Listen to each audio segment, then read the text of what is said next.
चलो स्टार्ट करें। चलो फटाफट बताओ, मेंडलिज्म क्या होता है? मेंडलिज्म किसको बोलते हैं?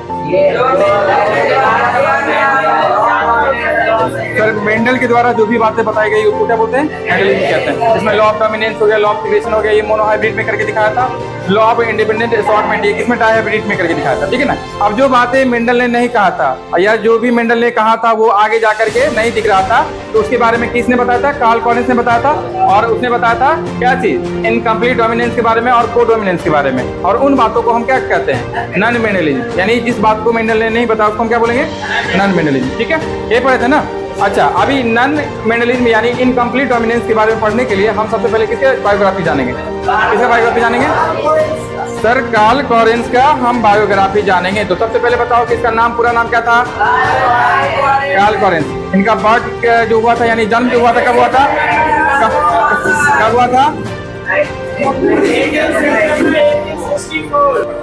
अभी हम किसका बायोग्राफी देख रहे हैं? कार्ल लिनियस का। कार्ल लिनियस का या कार्ल कॉलिन्स का? Carl Collins. पूरा नाम क्या था? Carl Collins. जन्म कब हुआ था? अच्छा, बर्थ प्लेस यानी जन्म स्थान कहाँ पर था? Munich Germany. और पेशे से क्या थे? ये बोटेनिस्ट और जेनेटिस्ट गए थे ना। अच्छा, इसने जो रीडिस्कवरी ऑफ मेंडल का जो वर्क, जो भी मेंडल का वर्क हुआ था उसके बारे में डिस्कवरी किया था कितना में?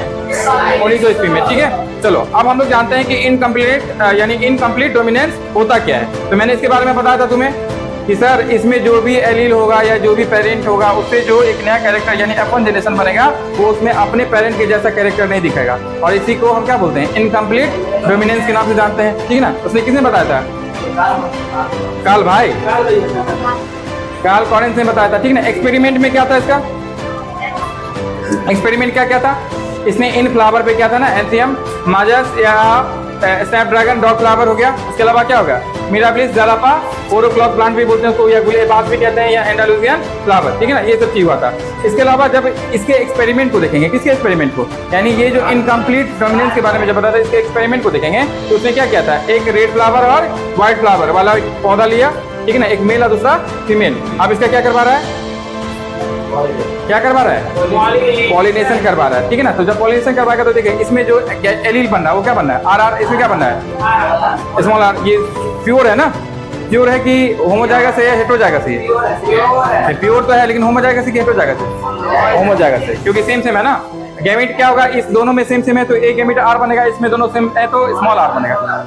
तो दोनों का जब हम पॉलिनेशन करवाएंगे, क्रॉसिंग करवाएंगे तो क्या बनेगा? सर एक नया जनरेशन बनेगा, F1 जनरेशन। वो जो क्या हो जाएगा? पिंक फ्लावर बनेगा, ठीक है ना। फिर इसका सेल्फ पॉलिनेशन करवाओगे तो सेल्फ पॉलिनेशन करवाने के बाद फिर क्या होगा? जल्दी बोलो। Self pollination. अच्छा, ये जो आया था अभी पॉलिनेशन होकर के कलर कैसा था? Pink colour. पेरेंट्स की तरह दिख रहा था क्या? नहीं सर, पेरेंट्स तो रेड और क्या था? व्हाइट। लेकिन ये कैसा हो गया? पिंक। अब इसमें क्या है कि जब इसका फिर हम क्रॉस पॉलिनेशन करवाते हैं तो इसमें 2 गैमेट बनेगा, कैपिटल आर स्मॉल आर। इसमें भी कैपिटल आर स्मॉल आर। अब फिर हम क्या करते हैं? सबका बारी बारी से क्या करवाते हैं? हाँ, सेल्फ पॉलिनेशन करवाते हैं। तो इसमें क्या हो जाएगा कि ये 4 रिजल्ट आएगा, जिसमें एक रेड हो जाएगा, एक पिंक हो जाएगा, व्हाइट हो जाएगा, ठीक है ना। जब इसका तुम फिनोटाइप रेशियो निकालोगे, क्या निकालोगे? फिनोटाइप रेशियो निकालोगे तो देखो रेड वाला कितना है? 1, पिंक वाला कितना है? 2 और व्हाइट वाला कितना है? 1। तो रेशियो क्या हो जाएगा? 1:1। और सेम रेशियो जीनोटाइप का भी आएगा, क्योंकि कैपिटल आर वाला कितना बना हुआ है? 1। कैपिटल आर स्मॉल आर वाला कितना बना है? 2। और स्मॉल आर वाला कितना बना है? 1। तो 1:1 इसका रेशियो हो जाएगा। क्लियर है?